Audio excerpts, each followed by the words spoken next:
Bonjour, la présentation va débuter dans 2 minutes.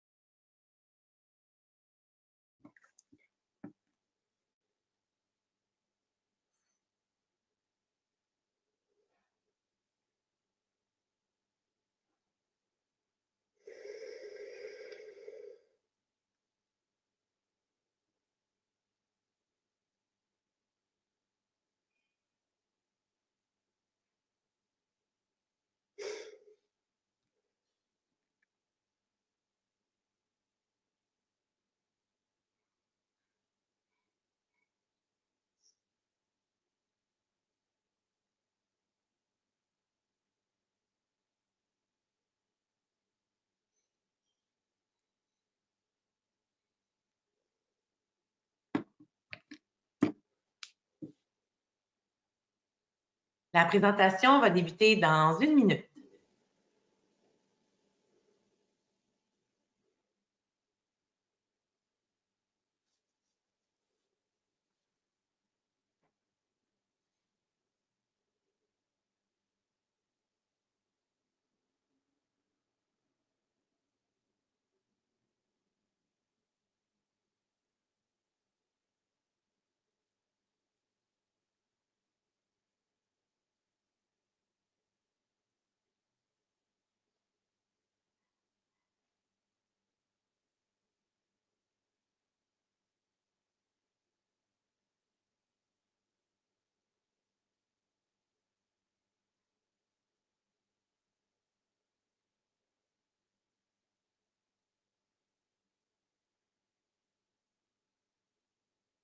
Bonjour et bienvenue à la Conférence nationale sur la leucémie. Donc, nous offrons cet événement pour une 3e année, mais en 2020, bien sûr, nous sommes en mode virtuel. Alors, vous assistez aujourd'hui à la 5e et dernière web diffusion de cette conférence. On est très content d'avoir pu vous offrir cet événement-là. Aujourd'hui, il va être question de la leucémie lymphoblastique aiguë, la LLA, donc une discussion sur les options de traitement et ce que vous pouvez faire pour minimiser l'impact et les effets secondaires du traitement dans la leucémie lymphoblastique aiguë. Il est maintenant temps de débuter la présentation, donc je me présente. Mon nom est Pascal Rousseau, je suis la chef des services à la communauté pour la division du Québec, la Société de leucémie et lymphome du Canada. Je serai la modératrice de cet événement en ligne. La présentation va être d'une durée environ d'1 heure, 60 minutes. Vous aurez également, à la fin de la présentation, une période de questions. Puisque vous êtes en grand nombre, vous êtes en mode silencieux. Alors, je vous invite à poser. Vous n'êtes pas obligé d'attendre à la fin. Vous pouvez poser dans la section questions les questions que vous avez, ou si vous avez un pépin technique, vous pouvez également l'indiquer dans la section questions ou la section chat et on va répondre à vos questions. La conférence d'aujourd'hui, elle est enregistrée. Vous recevrez un lien pour la réécouter dans quelques jours. Notre mission à la Société de leucémie lymphome du Canada, c'est de trouver un remède contre les cancers du sang et d'améliorer la qualité de vie des personnes qui sont touchées par un cancer du sang et de leur famille. On est là pour aider la communauté, on est là pour vous aider. Alors, on offre du soutien aux personnes qui sont touchées par un cancer du sang tout au long du parcours. Il ne faut pas hésiter à communiquer avec nous. Notre site Internet regorge d'informations et d'outils variés. Donc, nous avons différents feuillets informatifs sur les cancers du sang, sur les traitements, sur les aspects psychosociaux. Nous avons également différentes vidéos éducatives sur les cancers du sang, également sur les traitements.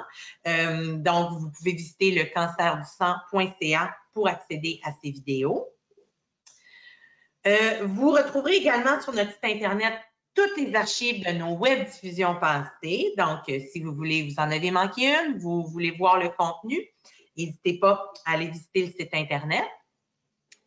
Tout nouveau également, tout dernièrement, on a lancé notre chaîne de balado « Parlons des cancers du sang ».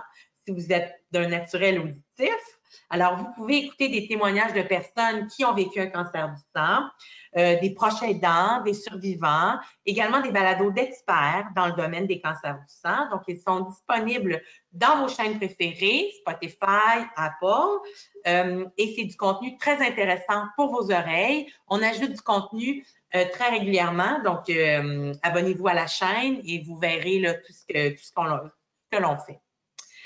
On a également un programme qu'on appelle le programme de soutien par les pairs. Alors, si vous aimeriez discuter avec quelqu'un qui a vécu la même chose que vous, alors c'est possible avec ce programme-là. Nos bénévoles sont formés, offrent de l'information, du soutien empreint d'empathie en témoignant de leur expérience avec le cancer. Donc, dans la mesure du possible, les participants sont jumelés en fonction de l'âge, en fonction du diagnostic et du sexe. Et finalement, notre nouveau bébé, notre programme Votre vie après le cancer, qu'on a lancé en juin 2020, en pleine première vague de pandémie. Donc, on sait que chaque expérience du cancer est unique et que chaque étape est vécue personnellement par les gens. Ce programme vous offre des outils et des ressources dont vous pourriez avoir besoin pour vous aider à progresser après un cancer du sang. Donc, votrevieaprèslecancer.ca, vous pouvez aller le visiter. Vous pouvez consulter plein de fiches et d'outils informatifs, comme par exemple composer avec la fatigue ou avec le brouillard au cerveau, ou des fiches pour les aidants, comment soutenir un être cher qui est dans la vie après le cancer, des enregistrements de webdiffusion, des témoignages très émouvants, remplis d'espoir. Donc, n'hésitez pas à visiter votrevieaprèslecancer.ca. Alors, sans plus attendre, je vais passer la parole au docteur Bergeron. Alors, le docteur Bergeron est professeur agrégé de clinique et chef du service des laboratoires d'hématologie GRAP Optilab du CHUM, et également hématologue au CEMTL, en fait, l'installation d'hôpital Maisonneuve-Rosemont. Donc, docteur Bergeron, merci d'être avec nous aujourd'hui et la parole est à vous. Bonjour. Ça fait toujours bizarre de ne pas voir son auditoire, mais bon, alors on y va comme ça. Donc, c'est ça, moi je pratique l'hématologie à l'hôpital Maisonneuve-Rosemont. J'ai un foyer d'intérêt particulier dans les leucémies aiguës lymphoblastiques. Là, je ne vois plus mes diapos, par exemple. Pascal, il faudrait remettre les diapos. Ah, donc, on va parler, je vais faire une petite introduction sur ce que c'est que la leucémie lymphoblastique aiguë, puis on va essayer de voir la trajectoire du patient et de ses cellules leucémiques à partir du diagnostic. Et puis, on va parler un petit peu des traitements là, qui attendent les patients qui ont un nouveau diagnostic de LLA en première ligne avec une petite ampoule électrique. Lorsqu'il y a eu pour souligner, là, disons, les avancements, les améliorations plus récentes là, parmi les traitements qu'on peut offrir aux patients. Et on va regarder un peu ce qu'il y a en rechute parce que c'est là qu'il y a eu le plus de, je dirais, de développement en termes de nouveaux médicaments ou nouvelles options sur le marché. Donc, prochaine. Comment ça commence pour le patient, la leucémie aiguë? Il n'y a pas de symptômes vraiment spécifiques. Souvent, il manque de cellules normales dans le sang et ça donne des bleus, des ecchymoses ou des saignements. Il peut y avoir des douleurs osseuses, mais pas nécessairement. Habituellement, la plupart des patients n'ont pas vraiment de douleurs associées à leur maladie, mais ça peut arriver. Bon, fatigue, alors ça, c'est pas un symptôme vraiment spécifique. Fièvre qui peut être bénigne ou grave, qui peut se présenter en choc septique ou qui peut évoluer vers un choc septique. Et là, à ce moment-là, le patient peut commencer son séjour à l'hôpital directement aux soins intensifs. Donc, ça peut commencer assez durement. Il peut parfois aussi y avoir des atteintes neurologiques parce que les leucémies aiguës, surtout lymphoblastiques, ont cette fâcheuse tendance à envahir le système nerveux parfois. Prochaine. Donc, ne passez pas go, ne réclamez pas de sang, ça peut commencer assez rapidement, tout comme ça peut se présenter par une découverte fortuite sur une prise de sang d'un patient qui a peu de symptômes. Prochaine. Donc, c'est ça. On en voit de temps en temps des gens qui ont eu une formule sanguine par leur examen annuel d'embauche ou par leur médecin de famille. Et ben là, c'est lorsque le sang va être vu au microscope par quelqu'un, typiquement le soir, typiquement le vendredi, qu'on va voir des blasts.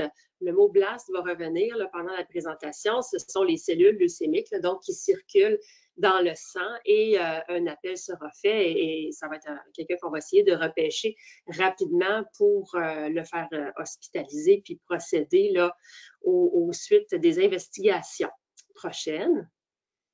Alors, quand on dit leucémie aiguë, que veut-on dire? On veut dire qu'il y a des cellules de leucémie dans le sang, dans la moelle, mais plus exactement 20% et plus. C'est la définition de blast ou de cellules leucémiques, là, on va dire ça, dans la moelle osseuse. Il y a deux grandes sortes de leucémie aiguë, la leucémie myéloïde aiguë, LMA, et la leucémie lymphoblastique aiguë, LLA.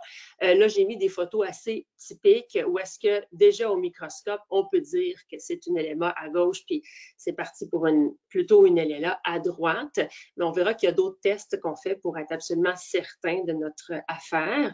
On peut le deviner sur le sang qu'il s'agit d'une leucémie aiguë ou fortement le pressentir, mais si on veut prouver le diagnostic, on va avoir besoin d'une biopsie de moelle osseuse. Donc, la moelle osseuse, c'est dans les os du bassin du sternum, surtout, et c'est là qu'on va insérer un petit trocar pour aspirer la moelle osseuse qui est à l'intérieur de l'os. Prochaine.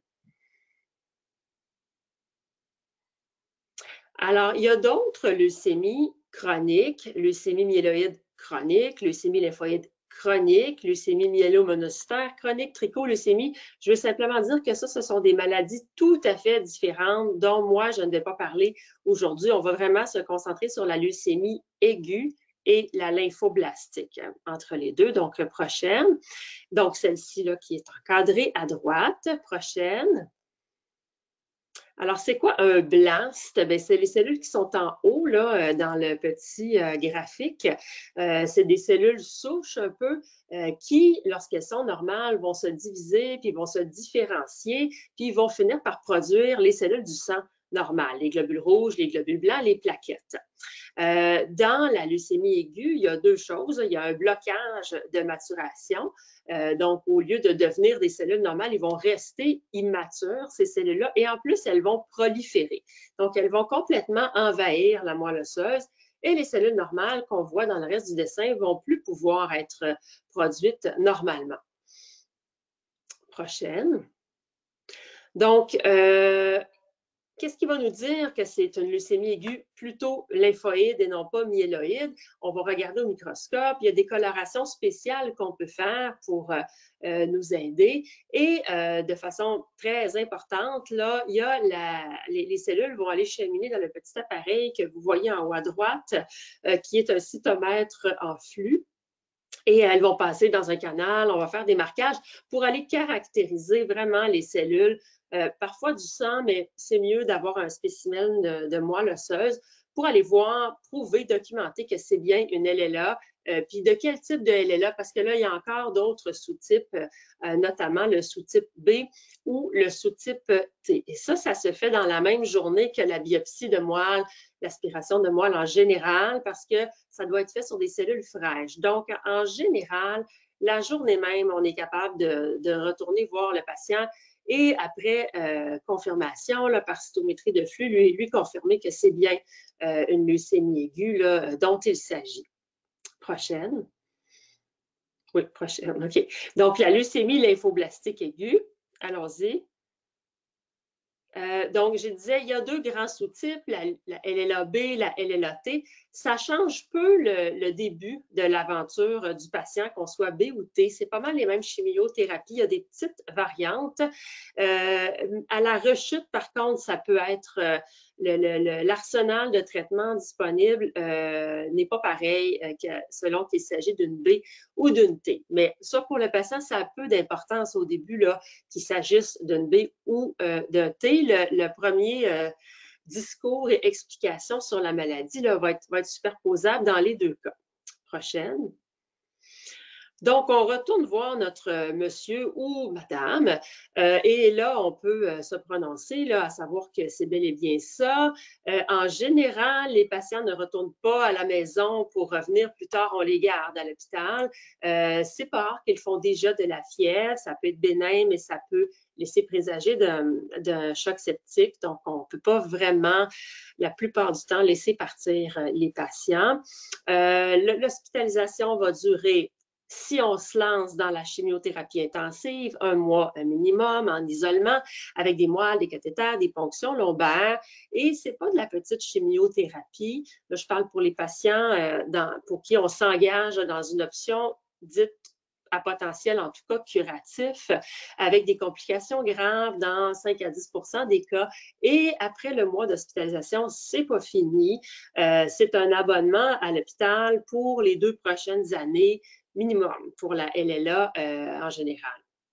Prochaine. Ah oui, là, et l'autre information qu'on leur dit, c'est que ça commence demain. On peut attendre un peu. On ne se gêne pas pour attendre le temps de finir notre bilan comme il faut quand le patient est stable, mais on n'attend pas des semaines. On ne peut pas laisser aller ça des semaines ou des mois. Là. Le patient peut décéder d'infection pendant qu'on attend. Donc, ce n'est pas des maladies qui peuvent tellement attendre.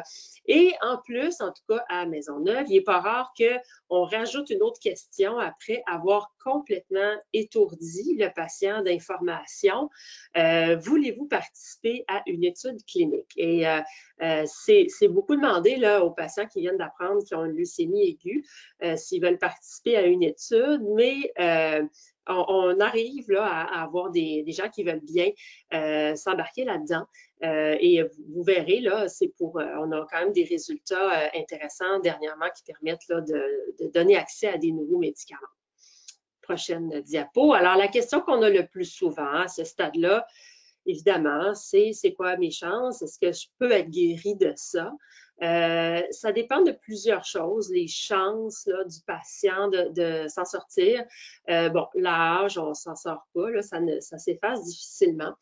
La leucocytose, le chiffre, là, le nombre de globules blancs dans le sang, la réponse précoce, est-ce que la leucémie va entrer en rémission rapidement après le début des traitements? Ça, on ne le sait pas au moment d'annoncer le diagnostic. Donc, c'est une information, c'est un gros morceau de la réponse, puis on ne l'a pas au moment où on fait le diagnostic. Et l'autre critère très, très important, c'est la cytogénétique, c'est-à-dire l'étude des gènes dans les cellules leucémiques, pas dans le patient depuis sa naissance, là, vraiment dans les cellules anormales qui habituellement en ont beaucoup là, ou ont certaines anomalies au niveau des chromosomes. Et ça, c'est des résultats qui vont arriver dans les jours, dans les semaines qui vont suivre, mais on les a généralement pas le jour ou le lendemain du diagnostic. Donc, on quitte le patient avec beaucoup de on sait certaines choses, mais pour le reste, on verra, on ne sait pas, ça va arriver plus tard. Donc, il y a toujours un peu d'incertitude à ce moment-là. Pendant ce temps, au laboratoire, on continue là, de s'activer. Alors, on veut regarder les chromosomes, la génétique des cellules leucémiques. Alors, au laboratoire là, de cytogénétique, on va faire le karyotype, l'étalement de tous les chromosomes de ces cellules-là. On va les regarder au microscope. On va chercher par fiche, par sonde fluorescente, certaines anomalies qu'on connaît qui sont redondantes et qui peuvent être précieuses à connaître.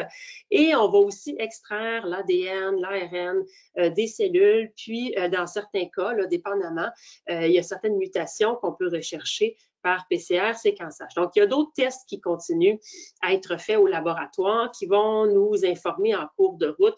Tout ça devrait pas mal être, les rapports de ces examens-là définitifs vont arriver dans les semaines qui suivent. Alors, ça va nous aider à classifier un petit peu les cas de LLA en patients qui sont à risque élevé versus risque qu'on va appeler intermédiaire. Il n'y a pas de risque qui est vraiment étiqueté favorable en LLA de l'adulte. Il y en a chez l'enfant. Il y a des sous-groupes qui ont des extrêmement bons pronostic chez l'enfant, c'est au prix de lourds traitements, mais le taux de succès est élevé. Bon, alors chez les adultes, il y a certaines anomalies, là, comme le fameux chromosome de Philadelphie, on y reviendra tantôt, là, disons que c'est le plus célèbre, qui classifiait autrefois, là c'est différent un peu, il y a des traitements ciblés, mais typiquement, là, on dit que c'est à risque élevé, certaines translocations avec le chromosome 11. Les karyotypes complexes, c'est quand il y a beaucoup d'anomalies de chromosomes, puis il y a différentes autres entités qui vont moduler un petit peu notre degré d'optimisme, on va dire. Prochaine. Donc, en pédiatrie, ça, c'est un graphique qui montre les taux de survie avec les années. Donc, dans les années 60, c'est la courbe en jaune. Fait que vous voyez que à 10 ans, même à 5 ans après le diagnostic, il y avait seulement 10-20% des patients qui étaient en vie. Et là, les années passent et on passe à la courbe en rouge, en vert, en orange, en mauve. Et quand on regarde début des années 2000, ça, c'est même pas à jour, là, mais ça va être difficile d'améliorer un 96%. Là. Vous voyez que de décade en décade, les taux de guérison chez les enfants ont fait des progrès extraordinaire. Maintenant, on est entre 80 et, c'est difficile à croire, mais 90% de guérison chez les enfants avec une leucémie lymphoblastique aiguë. TRM, moins de 1%, ça c'est la mortalité reliée au traitement suite à des complications là, de la chimiothérapie. Donc, malgré que les enfants ont des grosses doses de chimiothérapie, ils en meurent relativement peu souvent. Donc, c'est moins toxique et on a des meilleurs taux. En adulte, c'est pas tout à fait le même niveau de progrès qui a été accompli, là, disons, depuis les années 60. On peut regarder la prochaine diapo. La présentation est un peu différente, mais d'une courbe à l'autre, ce sont les années. Et on voit que entre 15 et 19 ans, ça s'est amélioré. 20 et 29, c'est la courbe en gris. Ça s'est un peu amélioré avec les décennies ou les années. Puis quand on arrive à 30 à 44 ans, c'est plus subtil. Et 60 ans et plus, c'est la courbe qui est plutôt en bleu. En tout cas, c'est la dernière en bas. Pas beaucoup de différence là, entre les années, en tout cas 80 et 2000.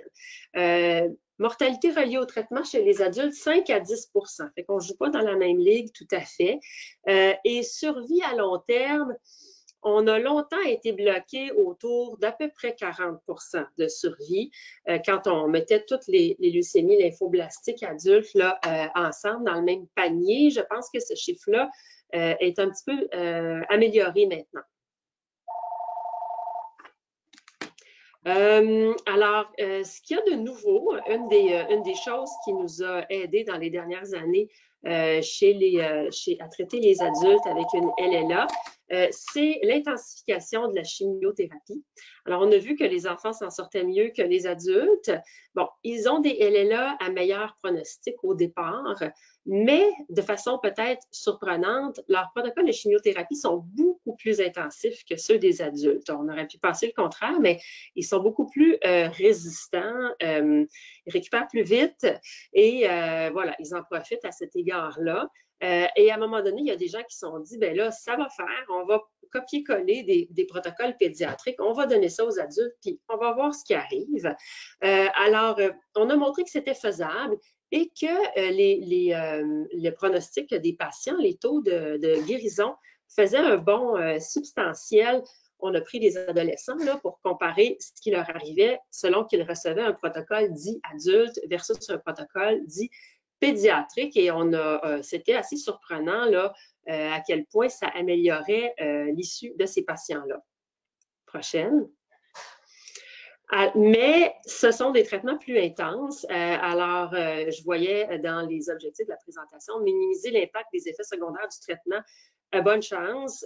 Déjà, avec les protocoles dits pédiatriques, juste suivre le traitement, c'est déjà bien. Il y a beaucoup de rendez-vous. Il y a des hospitalisations en cours de route qui ne sont pas vraiment prévues au programme. La fièvre la veille de Noël, ce n'est pas vraiment négociable là, qu'il faut aller à l'hôpital si on a de la fièvre et qu'on est neutropénique. Beaucoup de prises de sang, biopsie de moelle, des pilules, des auto-injections de chimiothérapie, le cathéter qui est là longtemps, attention au contact. Ces gens-là ont besoin de support, surtout s'ils ont des enfants. Ils n'ont pas de parents là, pour les amener à leur rendez-vous. C'est eux qui doivent continuer d'assumer leur responsabilité familiale. Donc, juste d'essayer de ne pas trop tricher sur la chimio qui est prévue, c'est déjà très, très, très, très, très bien. Prochaine. Donc, je vais boire de l'eau. Donc, alors, le traitement pour le jeune en forme, on va y aller avec des protocoles dits pédiatriques assez intenses. C'est toxique, mais c'est efficace. Fait qu'il y a ça. C'est efficace en général sans aller vers la greffe de moelle. Donc, si on peut guérir d'une leucémie sans greffe, on va choisir l'option sans greffe là, plutôt qu'avec greffe qui rajoute des complications là, potentielles. Mais des fois, c'est la seule façon de faire. Moins jeune, mais quand même en bon état général, ben là, on ne peut pas nécessairement y aller avec un protocole pédiatrique, mais on peut aller avec un protocole de chimiothérapie d'intensité que je vais appeler moyenne, mais avec des taux de survie un petit peu plus moyens. Là, je parlais de 40% tantôt. Bon, on va tomber dans ces chiffres-là. Quand on a une leucémie avec un chromosome de Philadelphie, donc une translocation entre deux chromosomes qui sont le 9 et le 22, qu'on va trouver au karyotype, on peut le voir en fiche aussi en PCR, c'est une des anomalies qu'on va rechercher systématiquement parce qu'il y a un traitement spécifique j'ai parlé de, on voit là sur la diapo ITK, c'est une pilule qu'on rajoute à la chimiothérapie. Autrefois, c'était une catastrophe de diagnostiquer ce sous-type-là de leucémie aiguë lymphoblastique. C'était quasiment une sentence de mort d'annoncer ça quand j'étais résidente à un patient. On était tous un peu désespérés face à cette entité-là. Et là, ce n'est plus du tout ça. Ça a probablement rejoint en termes de pronostic celui des LLA dites intermédiaires. Et même pour les patients plus âgés, ça permet d'avoir moins de chimio puis de quand même atteindre une rémission complète, là, souvent avec des médicaments assez efficaces là, par la bouche qu'on rajoute à la chimio. On en reparlera tout à l'heure. Donc ça, c'est une leucémie qui est un peu à part. Elle a son traitement à elle. Puis, malheureusement, il y a des gens dont on sait d'emblée qu'on ne pourra pas leur passer une polychimiothérapie intensive. Des fois, ils sont âgés et ou ils ont des comorbidités importantes. Donc, d'emblée, on sait qu'on ne va pas les guérir. Et là, on va essayer de prolonger la vie, mais tout en gardant à l'esprit de ne pas trop gâcher la qualité de vie. Et ça, c'est souvent le but, ça va être d'éviter les hospitalisations le plus possible parce que le temps passé à l'hôpital, c'est ordinaire qu'ils nous disent. Donc, est-ce qu'on va en greffe de moelle pour ces patients-là? Alors, notre jeune en forme de tout à l'heure, en général, non, s'il est capable de recevoir son protocole dit pédiatrique. Et si on ne trouve pas, quand nos résultats finaux de génétique arrivent, d'anomalies à très mauvais risque, parce que les autres, on les greffe encore là, pour certains d'emblée. Notre moins jeune en bon état général, ben oui, là, s'il est assez en forme, on va essayer de l'amener en greffe de moelle si on pense que ce ne sera pas trop toxique pour lui. Pour la leucémie dite de Philadelphie ou BCR-Abelson positive, avant, c'était oui, la réponse à ça. Là, maintenant qu'on a des traitements plus efficaces, c'est en train de devenir controversé. Est-ce qu'on devrait greffer tous les gens qui ont un LLA à chromosome de Philadelphie? C'est une question qu'on se pose dans les études présentement. Et évidemment, les gens qui de toute façon vont vers des traitements palliatifs ne pourront pas passer à travers une greffe de moelle osseuse. Fait que eux, c'est pas une option qui nous vient à l'esprit. Prochaine. Alors, c'est quoi un jeune en forme, là? Parce que pour cette question d'orienter quelqu'un vers un protocole dit pédiatrique, le jeune, là, c'est pas mal 40-50 ans, la limite supérieure. Entre 40 et 50, disons qu'on fait un certain tri. En forme, voulant dire cœur normal, poumon normal, pas de comorbidité, autres maladies majeures, dont l'obésité, Les gens qui ont un surpoids important tolèrent très, très mal un des médicaments clés des protocoles pédiatriques qui est l'asparaginase. Et puis, pour être efficace, les protocoles pédiatriques, bien, il faut les recevoir. Il ne faut pas vouloir les donner, il faut les donner. Il faut que le patient les reçu sans trop tricher sur les dates prévues d'administration des médicaments. Donc, si on pense que de toute façon, on ne pourra pas passer à travers, ça ne donne rien de se lancer puis juste de causer des toxicités importantes aux patients qui peuvent, au final, là, le détériorer plus que l'aider. Prochaine.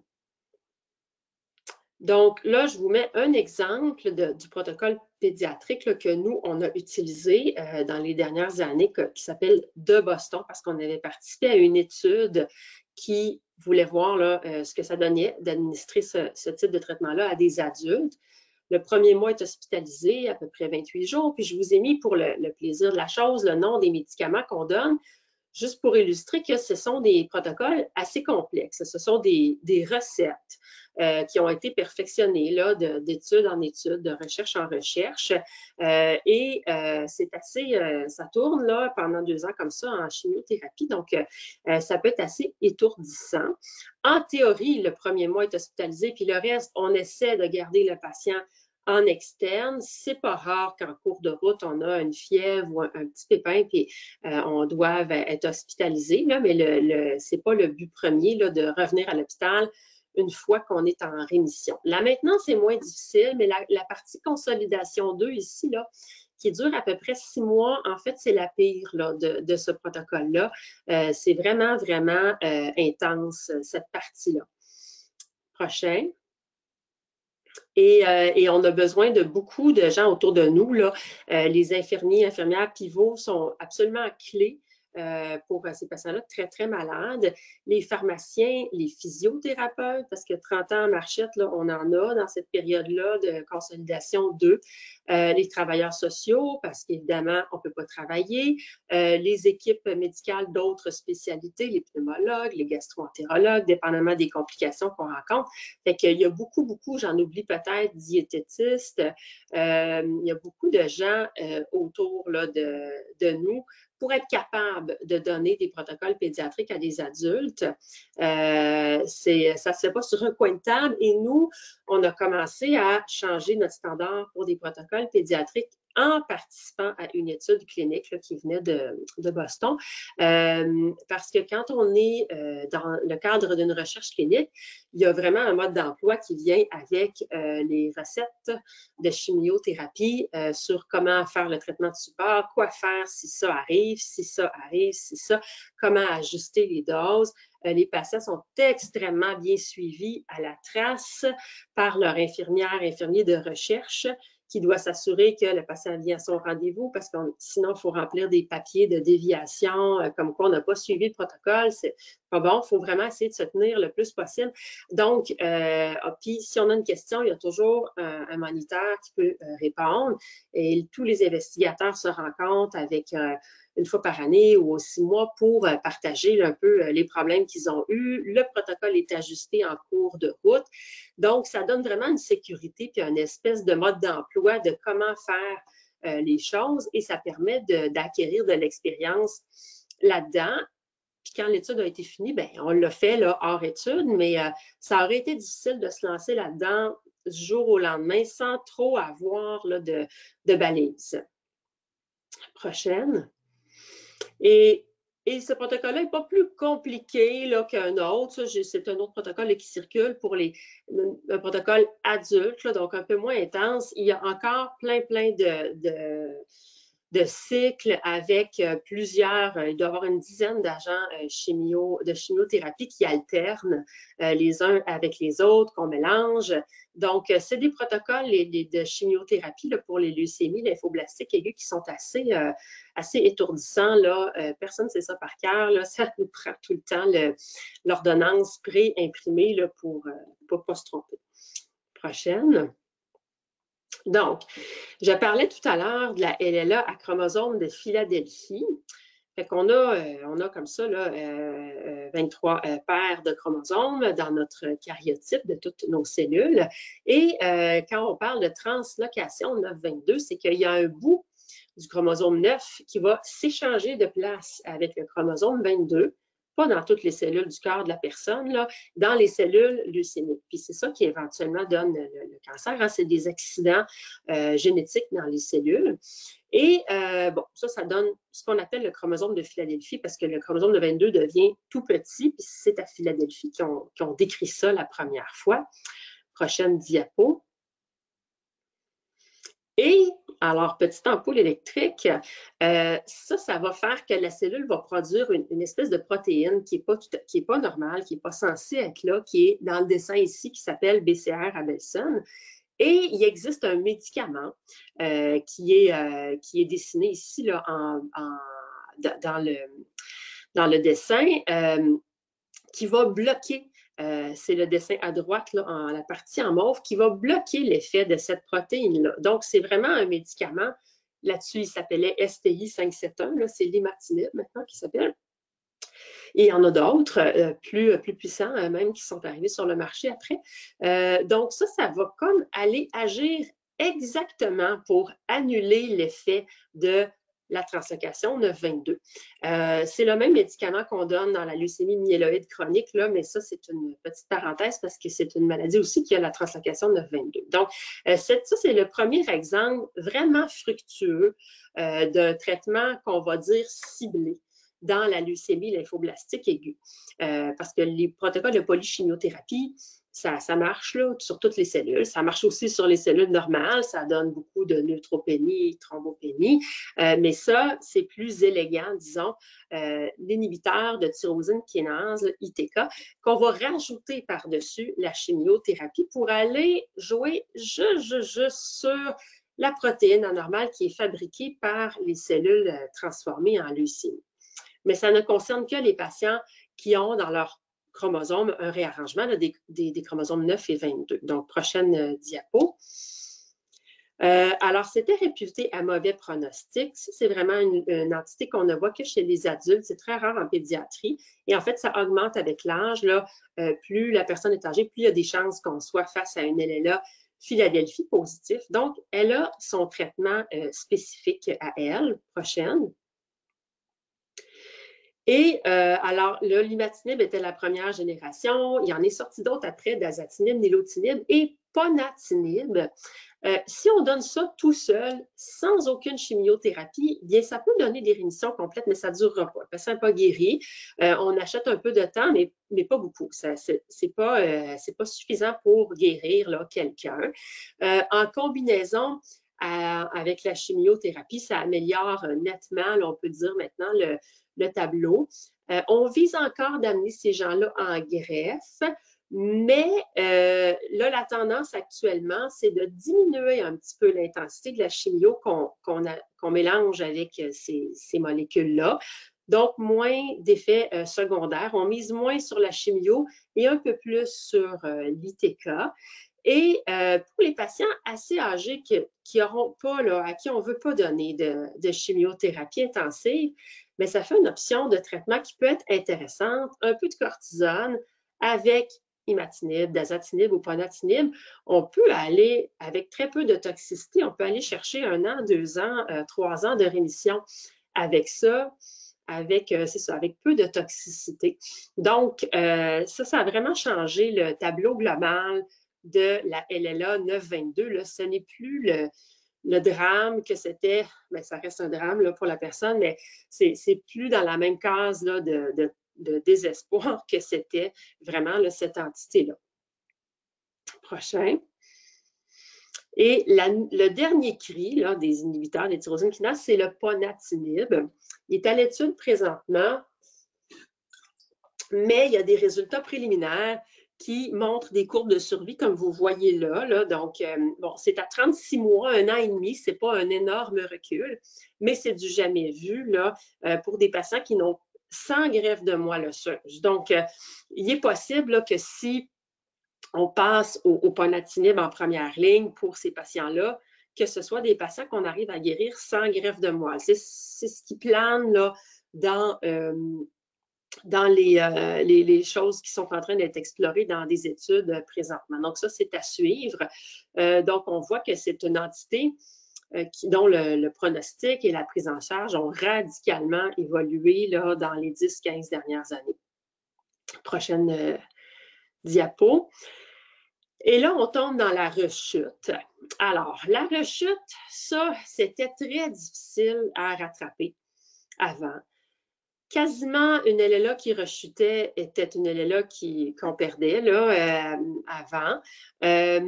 Petite exception pour les patients qui rechutaient tardivement, donc des années plus tard, et qui étaient plus jeunes. Mais même à ça, des taux de survie des patients qu'on rattrapait en rechute n'étaient pas très bonnes, 10-20% dans ce qui est publié. J'en connais, j'en ai vu, là, mais c'était plus des exceptions que des règles. Et ça, ce point de vue-là a changé beaucoup là, avec les nouveaux traitements qui sont maintenant disponibles. Puis on va regarder ça un petit peu parce que là, c'est parce que la chimio, à un moment donné, on ne peut pas monter la dose à l'infini. Donc, ces médicaments-là s'appellent blinatumomab, inotuzumab et CAR-T. Je pense qu'il y a une session là, spécifique là-dessus, donc je vais juste en glisser un mot. Et là, ça, ces médicaments-là, c'est seulement utile pour les LLA de type B. Si vous vous souvenez qu'au début, il y avait des leucémies aiguës lymphoblastiques B versus T. Bien là, c'est là que c'est plus avantageux en rechute, peut-être d'être une LLA B que T, parce que ce sont des médicaments qui vont s'attaquer à des protéines exprimées à la surface des cellules, puis ce sont là juste pour les LLA B. Donc, le premier de ces médicaments-là est le blinatumomab. C'est un anticorps monoclonal. Donc, ce n'est pas de la chimio, c'est vraiment un anticorps, mais synthétique, là, fait en laboratoire, contre le CD19, qui est une des protéines là, exprimées à la surface des LLA B. L'ennui ou la complication, c'est que ça se donne en perfusion continue de 28 jours, 24 heures sur 24, 7 jours sur 7. Donc, les patients viennent aux 3 ou 4 jours faire changer leur perfusion. Donc, au moins 2 fois par semaine, puis ça coule tout le temps. Ils sont branchés avec une petite pompe qui est un genre de Walkman là, qui traîne dans leur poche, là, comme c'est portatif, c'est vivable, là, mais c'est quand même ça. Et il ne faut pas qu'il y ait plus d'1 heure normalement sans médicaments quand on change le sac. Donc, ça demande toute une logistique là, dans la salle de traitement entre les infirmiers et la pharmacie pour dire le patient vient à telle heure, il faut que le sac soit prêt, puis on part la perfusion. Dès qu'on enlève un soluté, on met l'autre. 28 jours, on ne se trompe pas. Puis si la pompe tombe en panne à la maison, il faut recommencer. En tout cas, il y a de la logistique là, pas mal à administrer ça. Et puis là, sur le petit dessin qui est là, le blinatumomab, c'est la petite affaire qui est verte et rouge.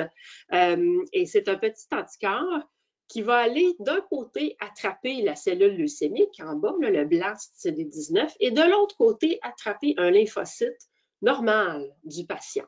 Un lymphocyte T, c'est eux autres qui défendent contre les infections de façon plus spécifique, là, qui vont tuer la cellule qu'ils agrippent. Alors, c'est comme un velcro là, artificiel qui va attraper les deux cellules puis qui va obliger le lymphocyte T à lyser, là, à tuer, à s'activer pour tuer le lymphoblast CD19 positif. Donc, c'est assez élégant comme mécanisme d'action. Ça ne fait pas perdre les cheveux. Donc, quand ça fonctionne, c'est assez spectaculaire qu'avec un médicament, on arrive à rattraper une maladie qui avait échappé là, à une panoplie d'agents de chimiothérapie. Donc, prochaine diapo. Alors, là, les données sur l'efficacité de ce médicament-là nous viennent de l'étude Tower. C'est pas important de retenir ça, c'était le nom de l'étude. On a participé à Maisonneuve à cette étude-là et encore une fois, bien, ça nous a beaucoup aidé à apprendre à donner ce médicament-là.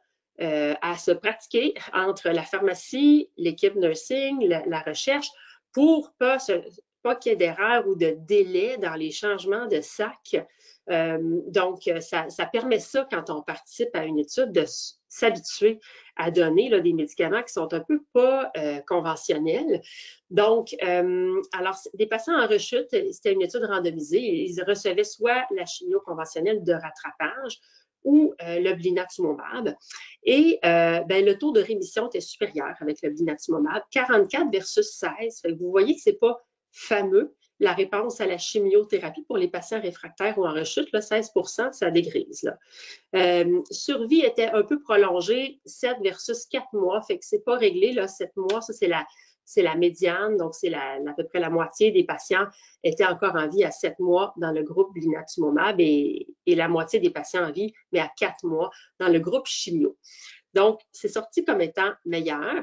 Et le profil d'effet secondaire, bien, c'est un peu particulier. Ça ne donne pas là, perte de cheveux, fatigue, nausées, vomissements. Ce n'est pas du tout le pattern classique là, de la chimiothérapie. Ça donne des toxicités neurologiques, encéphalopathie, là, confusion, difficulté à parler, convulsions un peu. Donc là, il fallait surveiller ça. Et des tableaux inflammatoires qu'on appelle CRS, qu'il faut savoir et reconnaître parce que ça peut être assez grave. Là. Je pense que c'est grave quand on n'est pas habitué ou pas averti, mais une fois que c'est une entité qu'on connaît et qu'on sait qu'on doit surveiller, pas juste le docteur, les infirmiers, tout le monde qui gravite autour du patient là, doit être allumé là, sur la possibilité d'un CRS. Une fois qu'on connaît bien ça, donc il faut familiariser toute l'équipe, ça va. C'est quelque chose qu'on peut suivre et traiter. Prochaine diapo. L'inotuzumab. Alors là, lui, tout à l'heure, le Blina, c'était un anti-CD19. Là, c'est un anti-CD22. Mais en tout cas, c'est une protéine qui est seulement exprimée par les LLA-B. Ça ne marche pas pour les T, ça non plus. Lui, il est moins compliqué. C'est intraveineux, 3 semaines sur 4. Donc, le patient vient, il reçoit sa perfusion, il repart. Donc, c'est moins compliqué à donner. On ne peut pas en donner plus que 6 cycles de ça parce que ça peut être toxique pour le foie. Lui c'est ça son petit point faible, c'est les toxicités au niveau du foie. Prochaine diapo. Et bon, là, c'était l'étude Innovate, inotuzumab versus chimio. Alors, ça donne, dans cette étude-là, 80 % de rémission chez les patients qui sont en rechute ou réfractaires, versus 30 dans le bras chimiothérapie. Dans le 30, c'est plus haut que le 16 de tout à l'heure. C'est que dans cette étude-là, il y avait des gens en première récidive, puis l'étude avec le Blina, je n'ai pas mentionné, mais c'était seulement des deuxièmes récidives ou des récidives post-greffe ou des récidives précoces. C'était des patients un petit peu plus, qui avaient déjà moins de chances là, de survie. Par contre, la rémission avec l'inotuzumab ne dure pas très longtemps. Et l'étude est sortie négative en survie, mais quand on regarde le dernier petit graphique en bas à droite, là, ça commence à être petit. La courbe en bleu, à long terme, là, il semble y avoir un avantage de survie par rapport à la chimio qui se dégage. Fait que ça n'a pas réglé le problème de la LLA en rechute, ces deux médicaments-là, mais c'est quand les taux de rémission qu'on a sont quand même encourageants pour essayer d'envoyer par la suite ces patients-là en greffe de moelle. Et passer par du Blina pour aller en greffe de moelle, passez-moi l'expression, ça m'agame pas mal moins que de passer par les protocoles de polychimiothérapie. Donc, à l'œil nu, là, les patients, si ça fonctionne, là, arrivent à la greffe en meilleur état que si c'était tapé encore à la farcie un nouveau protocole de chimiothérapie intense. Son point faible à l'inotuzumab, c'est la toxicité sur le foie, surtout pour les patients qui vont en greffe de moelle ensuite. Donc, des fois, on l'aime moins pour les patients dont on sait qu'ils vont aller en greffe de moelle là, rapidement. Prochaine. Et ces deux médicaments-là, ben là, en rechute, ça donne une certaine efficacité en termes d'obtention de rémission. En termes de survie, plus difficile à démontrer parce que c'est des patients très malades. Et là, ils sont à l'étude en première ligne pour, vous me voyez venir, diminuer l'intensité et la toxicité de la chimiothérapie qu'on donne aux patients. Là, les combinaisons optimales restent à définir. Il y a des études en cours. Avec quel chimio, à quel moment? Est-ce qu'on met Blina-Ino ensemble, un après l'autre? Comment la recette, là, la recette optimale est à définir. Mais je serais étonnée que ces études-là ne montrent pas davantage, ne serait-ce qu'en diminution de la toxicité. Mais elles sont en cours, vraiment, ce n'est pas quelque chose auquel on a accès là. Mais il y a une étude à laquelle on participe à Maisonneuve, puis j'ai quelques patients là-dessus qui ont reçu du blinatumomab d'emblée là, avec leur premier traitement, même s'ils avaient répondu à la chimiothérapie. Il y a des nouveaux médicaments qui, si vous voulez, stimulent le système immunitaire, qu'on pourrait peut-être mélanger au blinatumomab. Il y en a qui ont pensé à ça. Il y a des petites études aussi en cours. Donc, c'est quelque chose qui peut se bonifier, là, cet angle d'approche par immunothérapie, probablement conjugué à la chimio. Là, ça va être difficile d'éliminer complètement la chimiothérapie, sauf pour la LLA de Philadelphie, parce qu'on commence à voir des protocoles avec des excellents résultats qui mélangent blinatumomab et dasatinib, imatinib sans chimiothérapie, ça donne des choses très prometteuses. Donc, il y a vraiment des changements d'approche qui sont en train de se définir actuellement grâce aux études cliniques, là, sans la participation à la recherche clinique, ben, toutes ces avancées-là ne se feraient pas. Ça a l'air bon, mais encore faut-il le démontrer, puis le tester et le publier, le prouver, là, avant de dire OK, on donne ça à tout le monde. Il faut faire les choses avec rigueur. Donc, prochaine diapo. Et les CAR-T-cells, je n'en détaillerai pas, on pourrait parler des CAR-T-cells pendant toute la journée. Je ne sais pas si, là, je suis la 5e, donc peut-être vous avez déjà eu une présentation là-dessus, mais donc ce sont des lymphocytes T, donc des lymphocytes normaux, là, du patient, du malade, modifiés pour exprimer un anticorps anti-CD19. Donc, on sort les lymphocytes du patient avec une machine. Dans le laboratoire, on introduit un nouveau gène à l'intérieur et on redonne le lymphocyte au patient. C'est un genre de médicament vivant qui va aller un peu comme le blinatumomab, mais ça, c'était l'anticorps tout seul. Là, c'est la cellule anti-CD19 qui est détournée contre le CD19 du patient. Donc, médicament vivant. Mais assez compliqué à fabriquer. Ce n'est pas quelque chose qu'on va chercher à la pharmacie. Prochaine diapo. Donc, il y a un dessin ici là, pour dire que le lymphocyte T s'approche de la cellule tumorale et va faire son travail là, de cellule tueuse, killer T-cell, qu'on les appelle. Oui, prochaine diapo. Donc, c'est assez compliqué, là, ça, parce que chaque patient ait son propre médicament. Donc, on redonne des cellules modifiées génétiquement aux patients. Ça prend un centre de thérapie cellulaire qui fait ça. On ne fait pas ça le soir là, sur le coin de comptoir. Il y a beaucoup de contrôle de qualité, ne serait-ce que pour ne pas se tromper de cellules. Il faut que les mêmes cellules reviennent au même patient. Donc, il y a énormément d'étapes de sécurité.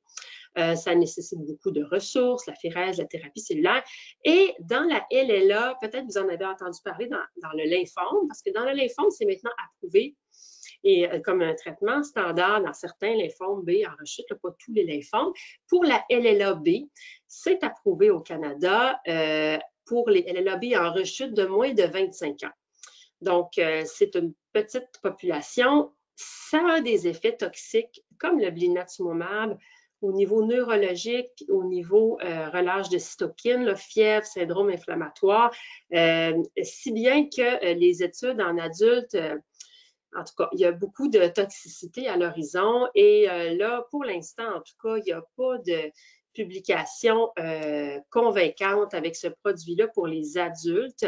Il y a des produits qui semblent être plus sécuritaires, donner moins de relargage de cytokines, en tout cas, qui feront peut-être une percée pour les adultes en LLA.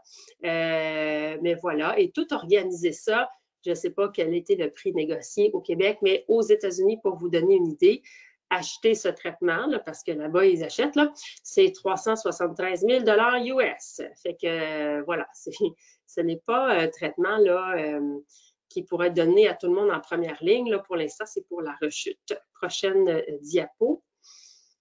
Alors, des taux de rémission complète avec ça dans la LLA, autour de 80 %. Et ça, c'est pour des patients à qui on n'avait plus rien à offrir, qui avaient eu plusieurs lignes de chimiothérapie. C'est du jamais vu. Sont-ils guéris? C'est à suivre parce que la première patiente qui a eu ça, ça ne fait pas 10 ans qu'elle l'a eu encore. Fait qu'on va voir, là, mais ça a l'air que certains, pas tous, certains patients qui atteignent la rémission ne récidivent pas. Est-ce qu'il faut les greffer ensuite pour maintenir la rémission? C'est pas certain. En pédiatrie, il y en a qui n'ont pas eu de greffe de moelle après leur traitement CAR-T, puis ils ont l'air d'être restés en rémission, à suivre. Chez les adultes, c'est moins spectaculaire. La plupart ont été amenés en greffe, mais pas tous. Alors, on va essayer de trouver c'est quoi les marqueurs qui feraient que quelqu'un, on serait confiant là, de ne pas le greffer suite à une rémission obtenue en bout de course là, par des CAR T-cells. Donc, ça, c'est à suivre, c'est en développement pour les adultes.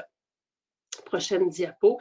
Et les données qui nous rendent enthousiastes pour ce produit-là viennent de l'étude qui est ici. C'est des petites études, là, 75 patients qui avaient entre 3 et 21 ans, en tout cas. Donc, c'est un sous-groupe. C'est pour ça que c'est pas commercialisé pour les adultes. Là, il y a pas eu, ça n'a pas été étudié dans la LLA de l'adulte plus vieux. Et vous voyez en haut à droite la courbe de rémission.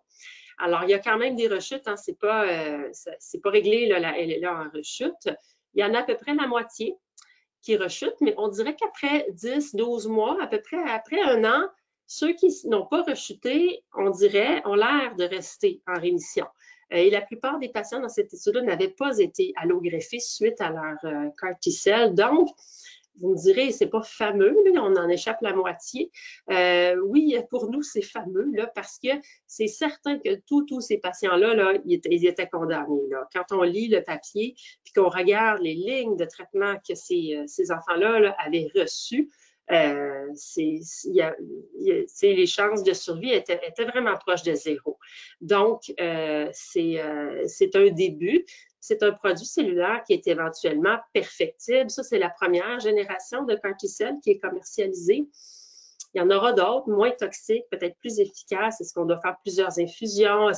Donc, c'est un produit qui est potentiellement améliorable de génération en génération. Donc, on n'a pas fini, je pense, d'entendre parler de cette option-là dans les lymphomes et dans les leucémies aiguës lymphoblastiques. B pour l'instant, mais on travaille, pas moi, mais il y a des gens qui travaillent pour la LLAT ou la LMA aussi, là. Puis même d'autres cancers solides dans cette avenue-là de cellules T là, modifiées génétiquement, plus familièrement appelées CAR T-cell par ceux qui travaillent dans le secteur. Je ne sais pas si j'ai une autre diapo après celle-là. Oui, c'est ça. Donc, effet secondaire majeur avec prise en charge spécifique, le syndrome de relâche de cytokine dont je parlais. La moitié des patients dans la petite étude que je vous ai montrée, et c'était des enfants, donc en adulte, il faut s'attendre à ce que ce soit pire, vont aux soins intensifs après avoir reçu ce médicament-là. Et il y a des toxicités neurologiques, encéphalite, confusion, réversibles la plupart du temps. Mais il y a eu des décès, pas dans cette étude-là, mais dans d'autres études avec des CAR-T. Donc, c'est pas nécessairement facile d'aller là. Ça prend une maladie qui est assez stable pour avoir le temps de fabriquer les cellules et de les redonner. En lymphome, OK, mais en leucémie, ça va vite, là. C'est des leucémies déjà résistantes, réfractaires. Donc, on n'a pas grand-chose sous la main pour les garder stables un mois de temps. Et comme c'est des patients qui ont reçu beaucoup de chimio, c'est des fois difficile de fabriquer un CAR-T qui est de qualité parce qu'on part des lymphocytes qui appartiennent aux patients et qui en ont vu là, de la chimiothérapie. Alors, des fois, il y a des échecs de fabrication aussi. Donc, il y a des choses à améliorer là-dedans. Et ça aussi, les CAR T-cells, toute la logistique de prélever le patient, le stabiliser, envoyer les cellules attendre, les faire revenir, les décongeler, les réinfuser, prévoir la mission pour ça. Toute cette logistique-là, c'est très lourd d'organiser ça pour la première fois dans l'hôpital. Nous, on a commencé à en faire en lymphome. Là, en leucémie, on n'a pas fait encore, mais on a commencé à en faire en lymphome dans le contexte d'études cliniques. Donc, je répète là, que de participer à une étude, pour nous, ça nous permet vraiment de se faire une expérience puis d'habituer tout le monde à des nouveaux traitements comme ça qui sont très, très novateurs. Quand je dis tout le monde, c'est les infirmières pivots, les commis qui transportent les cellules, les gens du laboratoire, tous nos collègues qui ne font pas nécessairement beaucoup là, de leucémie, la banque de sang, c'est fait que ça permet de vraiment bien commencer là, à aborder un traitement quand c'est comme ça, là, tout nouveau, puis complètement différent de ce qu'on fait habituellement. Donc, c'est grâce à une participation à une étude qu'on a été capable là, de monter une logistique éventuellement qui pourra donner des CAR T-cells à des patients en LLA, là, advenant qu'on ait un cas référé. Prochaine diapo. Donc, l'approche en leucémie aiguë lymphoblastique est de plus en plus personnalisée. C'est sûr qu'on va ajuster nos traitements à l'âge et aux comorbidités du patient, au fait que c'est une LLA B versus C, mais aussi en fonction de certaines anomalies moléculaires spécifiques. Il y a des nouveaux agents qui sont vraiment une percée dans un contexte de rechute. À mon avis, le vrai potentiel de ces agents-là, on va l'avoir en première ligne parce que là, une fois qu'on est en rechute, c'est déjà pas un succès, là, tant qu'à moi. C'est dur là, de passer à travers un deuxième round de traitement là, parce que la maladie est revenue. Et c'est rare en oncologie qu'on diminue la toxicité tout en augmentant le taux de succès.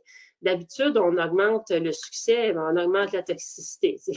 Mais là, c'est intéressant, là, cette avenue d'immunothérapie-là, parce qu'on pense qu'on va diminuer la toxicité et augmenter l'efficacité en même temps, sans nécessairement avoir recours à une greffe de moelle. Ce qui reste à trouver, c'est la combinaison optimale de ces modalités-là, quelle dose, quand, avec quel chimio, puis quoi faire si ça ne marche pas, etc. Donc, la recette est toujours à perfectionner, mais il y a vraiment des percées, là, puis des nouvelles options. Voilà. Et tout ça, notre capacité de personnaliser cette approche-là, ça repose en grande partie sur des laboratoires robustes qui sont adaptés aux besoins cliniques que je remercie au passage là, aux participants et aux équipes de recherche clinique là, sans qui là, on ne pourrait pas comme ça de petits bonds en petits bonds faire au bout de 10, 20 ans des progrès là, qui sont substantiels. Je crois que ça concluait. Oui, ben merci beaucoup. Merci. Je suis sûre que les participants également ont ce sentiment que ça avance beaucoup. Les progrès sont palpables là, de par ce que dont vous nous parlez. Je pense que c'est très positif. C'est beaucoup d'espoir dans votre présentation. Donc, je vous remercie énormément de l'avoir amené comme ça. Je précise également, vous parliez de CAR-T, je précise également qu'il y a une très belle web diffusion là, sur notre site Internet qui a été offerte par votre collègue, Dr. Isabelle Fleury, à l'hôpital Maisonneuve-Rosemont, qui a fait une présentation spécifiquement sur les CAR-T. Donc, j'invite les participants à aller sur notre site Internet dans la section web diffusion. Vous allez la trouver, donc très intéressant. Et je partage également pour les professionnels de la santé qui se sont joints à nous. Il y en a toujours beaucoup. Il y aura, par cette même rockstar qui est Dr. Fleury, il y aura une présentation en février, là, je n'ai pas la date exacte, une présentation en février sur les CAR-T également, accrédités, là, qui est en attente d'accréditation, vraiment pour parler de où on est rendu au niveau des CAR-T. Donc, c'est effectivement un sujet très chaud. Donc, merci beaucoup de l'avoir abordé. Et je passe à la période de questions. Donc, on a eu quelques questions durant votre présentation. Une question quand même intéressante au niveau des effets secondaires sur des survivants qui ont eu un diagnostic dans les années 1980. Donc, un traitement qui était peut-être beaucoup plus toxique à ce moment-là. Quels sont les effets secondaires potentiels qui peuvent vivre là, après ces traitements? Bon, ben c'est bien ça comme question. J'ai beaucoup de patients qui restent fatigués là, après les traitements. Donc ça, je pense que c'est universel. Maintenant, si c'est dans les années 80, on ne connaît pas bien, tu sais, comme la fatigue chronique, ces choses-là, comment ça peut s'expliquer. Mais ça, je pourrais tout à fait croire que ça reste.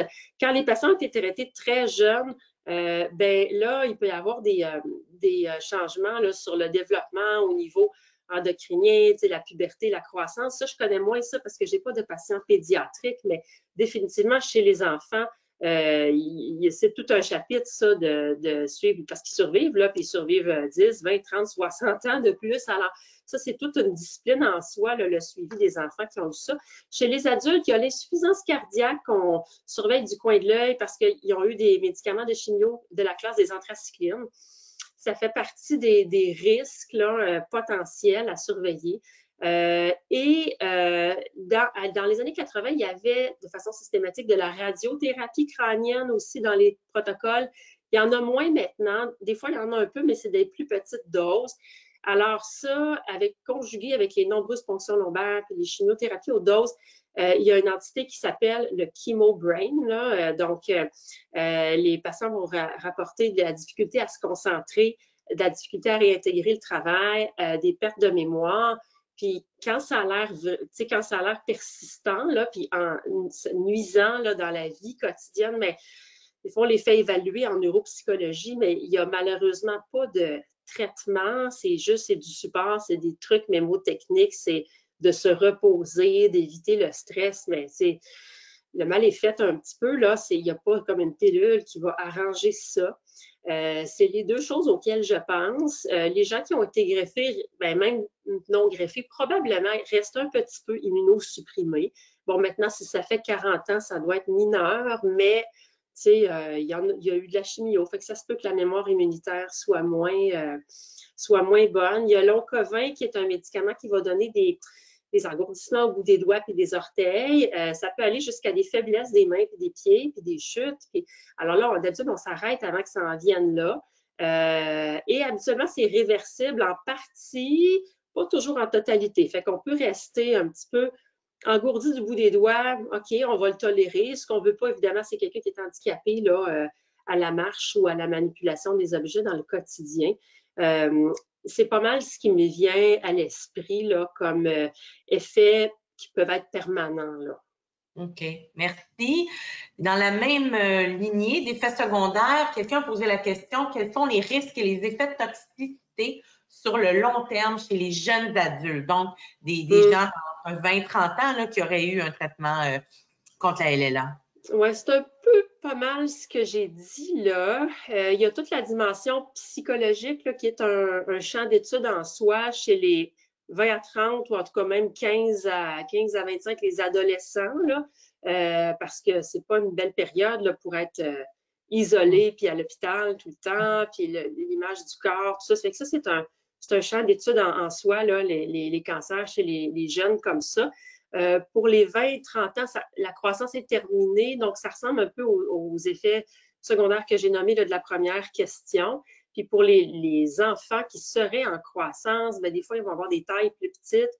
Oui, il y a des différences neurocognitives, là, mais maintenant qu'il n'y a plus de radiothérapie, je pense que ça, c'est moins pire que c'était, mais je peux croire que il en reste un petit peu. Ils surveillent beaucoup la fonction cardiaque aussi chez les enfants, puis le développement endocrinien plus tard, la puberté, etc., parce que ça peut avoir été perturbé là, par la radiothérapie crânienne, entre autres. Là. OK, merci. Une question sur les CAR-T, si vous êtes à l'aise, mais bon, j'ai dirigé les gens vers... ajouter l'ostéoporose à cause de la cortisone, là, ça peut s'installer. Et puis, évidemment, s'il y a des fractures vertébrales ou là, on peut rester avec des douleurs ou une colonne un petit peu affaissée. Ça aussi, c'est un gros morceau, l'ostéoporose. Ouais. Alors, les CAR-T, oui. Oui, les CAR-T. Quelqu'un a demandé, est-ce que les rechutes dans les CAR-T, est-ce que les rechutes s'expliquent par la réaction dite CRS ou l'antidote a dû être utilisé? Ah, non, OK. Ça, c'est quelqu'un qui connaît ça un petit peu. Donc, le CRS, c'est le syndrome, juste pour que tout le monde saisisse, c'est le syndrome inflammatoire avec de la fièvre qui peut, là, si on ne s'en occupe pas, résulter en un décès. Il faut vraiment agir quand on a un CRS là, qui est sévère. Donc, ça veut dire que les lymphocytes s'activent. C'est une bonne affaire, mais il ne faut pas que ça soit au point là, de mettre la vie du patient en danger. Donc, ce qu'on fait quand on a un CRS, c'est qu'on donne le premier médicament, c'est un anticorps encore monoclonal contre une substance chimique que le corps fabrique là, qui cause le CRS, l'interleukine 6. Et ça abroge le CRS dans une bonne proportion des cas. Et sinon, il faut aller au décadron ou aux corticostéroïdes qui, eux, vont un peu tuer les lymphocytes et c'est ça qu'on ne veut pas faire. Là, évidemment, on ne va pas randomiser les gens en on vous donne l'antidote, on ne vous le donne pas. Là, c'est des constatations rétrospectives qu'on fait. Mais il ne semble pas que l'antidote anti-interleukine 6, le tocilizumab, diminue l'efficacité. C'est surtout une littérature de lymphome, ça, parce que c'est vraiment là-dedans que les CAR-T sont le plus utilisés, mais de plus en plus, on voit passer des observations rassurantes à cet égard-là. Même la cortisone, c'est pas clair que les gens qui ont dû prendre de la cortisone parce qu'ils avaient un CRS sévère ont perdu nécessairement leur CAR-T. Faut en donner là, si c'est nécessaire. C'est ça qui sort le plus. Puis c'est pas clairement associé à la rechute. Là, par contre, des fois, les CRS sévères, c'est possible là, que ça épuise les CAR-T en quelque sorte. Ça donne comme un épuisement. Puis ça pourrait être corrélé à une moins bonne persistance du produit à long terme. Mais tu sais, ça, c'est à suivre, là.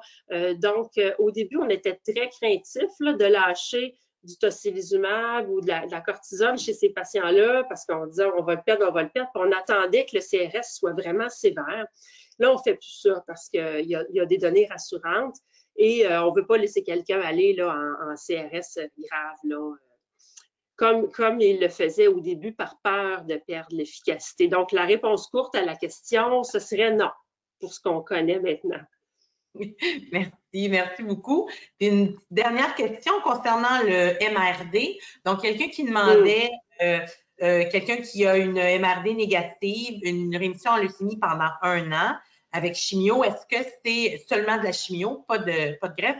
Est-ce que c'est un bon espoir de non-rechute quand on a ce pronostic? Oui, alors j'en ai pas parlé, c'est une discussion un peu épineuse, mais quand évidemment, le patient, il va avoir des biopsies de moelle souvent là, en cours de route pour vérifier que on est toujours en rémission et tout ça. Une analyse qu'on peut faire sur la moelle, on la regarde au microscope, on ne voit plus de leucémie dedans, mais le patient n'est pas guéri, donc il doit bien rester une cellule sur 1 million, sur 100 000, sur 10 000, puis on a des méthodes là, pour aller voir s'il reste un résidu d'une cellule sur 10 000, une cellule sur 1000, et ça, c'est fortement corrélé au pronostic. Là. Les gens qui n'arrivent pas à se débarrasser de ce qu'on appelle la maladie minime ou la maladie résiduelle, souvent rechutent. Donc, le plus négatif qu'on ait en maladie résiduelle, le plus tôt possible, le mieux c'est. Ce qui n'est pas exactement clair, c'est quand est-ce qu'on doit la mesurer, là, puis c'est quand est-ce que ça donne vraiment une bonne idée là, de qui va rechuter, qui ne va pas rechuter. Il y en a qui mesurent à 4, à 6, à 16, à 22, à 64 semaines. Chaque point de mesure est informatif. C'est toujours mieux d'être MRD négatif que positif. Fait qu'1 an, c'est tardif, ça. Ce que je pourrais dire, c'est qu'à 1 an, s'il y a encore une détection de maladie résiduelle, c'est pas bon. Ça, c'est sûr que c'est pas bon. À 1 an, on est plus supposé en voir. S'il n'y en a pas, c'est bien, mais est-ce qu'il y en avait à 1 mois, à 2 mois? Ça fait combien de temps que c'est négatif? Plus tôt ça se négative, meilleur que c'est. Et pour les patients, nous, qui sont orientés en protocole pédiatrique, qu'on ne veut pas greffer, en théorie, quand ils ont des maladies résiduelles persistantes à 2 et 3 mois, des fois, on change, on les oriente en greffe. Fait que c'est vers le 2 mois, là, peut-être, là, probablement, intuitivement, que ça peut peut-être nous aider à dire, oups, ça va pas tout à fait aussi bien qu'on pensait. Plus tard, c'est moins informatif dans le sens que si c'est positif, ça va pas bien. Si c'est négatif, ben tant mieux, là, mais c'est difficile de dire de quantifier là, ce que ça veut dire à 1 an. Mais c'est toujours mieux d'être négatif, c'est sûr. Bien, merci beaucoup, Dr. Bergeron, pour votre ouverture, votre temps. Merci encore. Merci à tous les participants qui se sont inscrits, qui ont été parmi nous. Je remercie également nos partenaires sans qui ces événements-là ne seraient pas possibles. Donc, AbbVie, AstraZeneca, Bristol Myers Squibb, Celgene, Janssen, Merck, Paladin et Pfizer.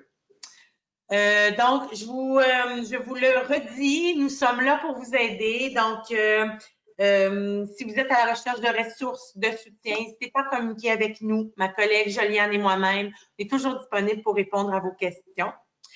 Prenez note également qu'un court sondage va vous être envoyé après la présentation, donc tout de suite quand vous allez vous déconnecter. S'il vous plaît, prenez un moment pour y répondre. Ça nous aide à planifier les événements en ligne utiles pour vous dans un futur approché. Alors, merci beaucoup d'avoir été des nôtres pour cette 3e conférence sur la leucémie, cette dernière présentation. Et bonne fin d'après-midi à tout le monde. Merci. Merci beaucoup.